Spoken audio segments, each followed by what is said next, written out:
তৃণমূলের দর্শন বিজেপি বাম বিসর্জন, তৃণমূলের দর্শন বিজেপি বাম বিসর্জন।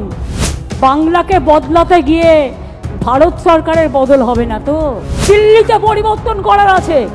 আগামী দিন দিল্লিকে পরিবর্তন করতে হবে।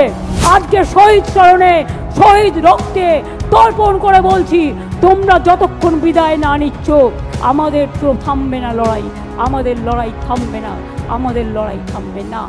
২৬-এর আগে শেষ ২১-এ, তার আগে বাংলায় নতুন করে ভাষা আন্দোলনের রূপরেখা এঁকে দিলেন মমতা বন্দ্যোপাধ্যায়। ২৬-এ বিধানসভা ভোট প্রথম মাইল ফলক হলে অন্তিম লড়াই দিল্লি পরিবর্তনের। বিজেপি বাম বিদায় থেকে চোর ডাকাত, হিল্লি দিল্লি, ইডি সিবিআই পর্যন্ত সবটাই বলা হলো। শুধু থাকলো না চাকরিহারাদের ভবিষ্যৎ, শিক্ষা দুর্নীতি, মহার্ঘ ভাতা। তৃণমূলের কর্মীরা কি এই বার্তাই শুনতে চেয়েছিলেন? সিপিএম এর আমলে কি দুর্নীতি হয়নি? মমতা ব্যানার্জি একটা আবেগ, মমতা ব্যানার্জি ছবি ছাড়া কিছু নেই। সেটা আমি একবারই মনে করি না যে পশ্চিমবঙ্গে চাকরি নেই, এই কথাটি একবারই ভুল কথা। মানুষ সবই জানে, মানুষ জানে না এমন কিছু নেই। আমাদের রাজ্যে এই যে চাকরির দুর্নীতি, শিক্ষাক্ষেত্রে দুর্নীতি, সেগুলোকে প্রতিফলিত হবে না? হবে, নিশ্চয় হবে। সারা রাজ্যের বিভিন্ন জেলা থেকে সাধারণ মানুষ এসছেন পেশায়, কেউ ব্যবসায়ী, কেউ চাকরিজীবী, কেউ আবার রাজনীতিবিদ, কেউ আবার প্রথম ভোটার। যেটা হয়েছে একটা পার্ট, একটা ইস্যু, ঠিক আছে, নিশ্চয়ই যারা চাকরি হারিয়েছে তাদের প্রতি নিশ্চয়ই অবশ্যই সরকার সেই বিষয়গুলো নিয়ে যা বলার অবশ্যই বলেছে, এবং শাসক দল তারা দলের তরফ থেকে দলের স্ট্যান্ড তারা ক্লিয়ার করেছে। আমি এটা মনে করি না যে এই একটা মানে স্পেসিফিক ইস্যুর জন্য পুরো শিক্ষা ব্যবস্থার হয়তো একটা অংশ ক্ষতি হয়েছে বা একটা টার্ম ক্ষতি হয়েছে, কিন্তু এটা সাময়িক ক্ষতি।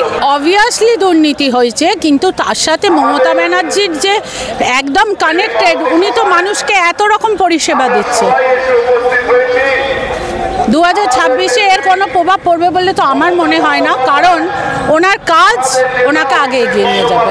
2011 সালে দল ক্ষমতায় আসার পরিবর্তনের এতে দল যখন ক্ষমতায় এসছিল, তারপর 2016 সালে যেভাবে আজকে একটু দুর্নীতি দেখা দিয়েছিল, 2021 সালে দুর্নীতি দেখা দিয়েছিল। আপনারা নিশ্চয়ই দেখতে পাচ্ছেন 2016-তে সিট বেড়েছে, 2021-এ সিট বেড়েছে। এইখানে কিছু নেই, মমতা ব্যানার্জি একজন সৎ, আদর্শবান এবং মানুষের জন্য করে যাচ্ছে। আজকে যারা শিক্ষা নিয়ে দুর্নীতি নিয়ে কথা বলছে, সিপিএম এর আমলে কতগুলো স্কুল কত ডেভেলপ করেছে যে আজকের ডেটে প্রাইমারি স্কুলগুলোকে উঠে যেতে হচ্ছে। প্রাইমারি স্কুলের তো অবস্থা খুবই খারাপ। এমন তো না যে সেই সময় কোনো প্রাইভেট স্কুল ছিল না। আজকে জ্যোতি বসুরই বলুন বা বুদ্ধদেব ভট্টাচার্য বলুন, যারা আত্মীয় রয়েছে তারা কজন প্রাইভেট স্কুল থেকে পড়েছে? সব কজন আমাদের সরকারি স্কুল থেকে পড়েছে? সবাই প্রাইভেট স্কুল থেকে পড়েছে। তারা নিজেরা শিক্ষা ব্যবস্থার উপরে ভরসা রাখে না। কোনো এফেক্ট পড়বে না। চতুর্থবারের মতো আবার এবারে মুখ্যমন্ত্রী হচ্ছে আমাদের মমতা বন্দ্যোপাধ্যায়। রাজ্যে সবচেয়ে আলোচিত শিক্ষা নিয়োগ দুর্নীতি, যাতে নাম জড়ায় শাসক তৃণমূলের একাধিক নেতামন্ত্রী। শিক্ষা দপ্তরের মাথারাও গ্রেপ্তার হন। অসংখ্য শিক্ষক চাকরি হারিয়ে এখন রাস্তায়।